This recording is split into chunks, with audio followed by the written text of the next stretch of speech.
What's up, Ragin Nation? This is Alex, and you're watching the Ragin Ronin review. In this episode, I have another review for you. I'm reviewing a movie called Middlemen. I bought it on Blu-ray, and it's a story about how two guys were able to deliver a product, which happened to be adult entertainment, and bring it to the computers of people all over the world through the World Wide Web, and developing the ability to receive credit card payments, and in the end making it a lucrative business. And it also talks about a third guy, played by Luke Wilson, who is actually the main character, who helps build the business as an empire.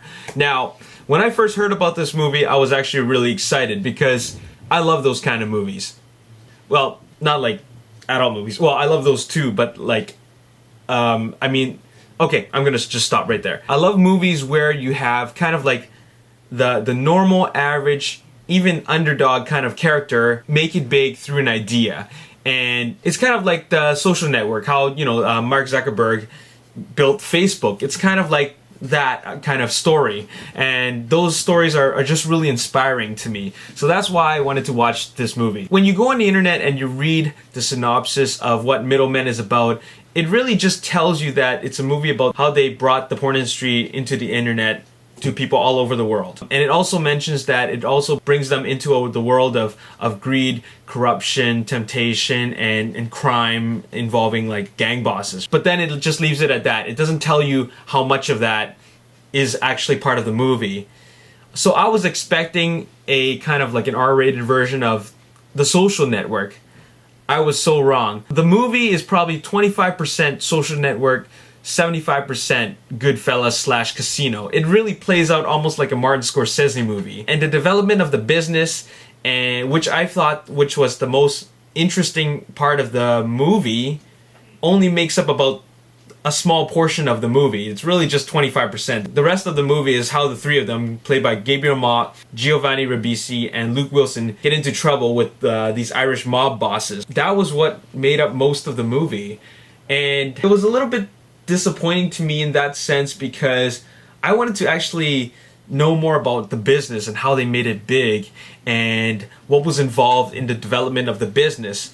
But they really showed off so quickly, like it almost is in fast forward mode. So that was a little bit of a letdown to me.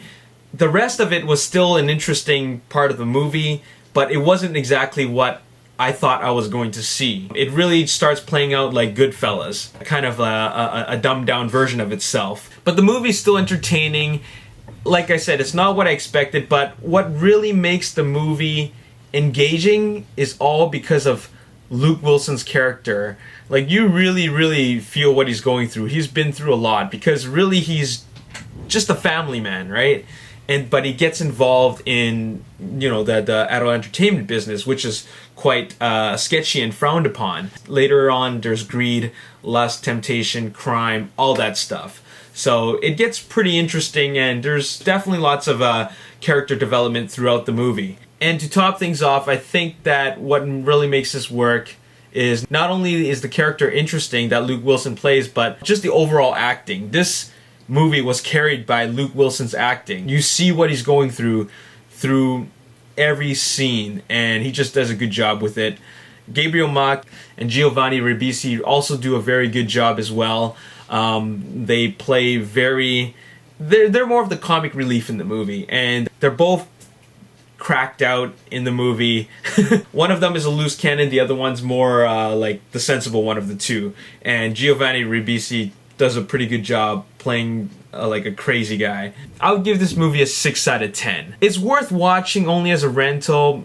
You don't need to buy it on Blu-ray. The reason why I give it a low score is really because it's a really different movie from what I was expecting, and it's marketed as almost like a Social Network type of movie, but it's not. It really is a crime story, and this movie is really about people getting involved with gangs, and we've seen that kind of thing before. It was a better movie when it was called Casino, directed by Martin Scorsese. So there wasn't anything really new there, but I still like how the movie played out, so it's worth checking out, but you're not going to lose sleep over not watching it. 6 out of 10. Give it a rental on a rainy day. This is Alex Yu. Thanks for watching the Ragin Ronin review. Peace. And, as the movie progresses, you know, you thought you figured it out, but then, you know, it throws like a monkey wrench at you, and then you get a new twist.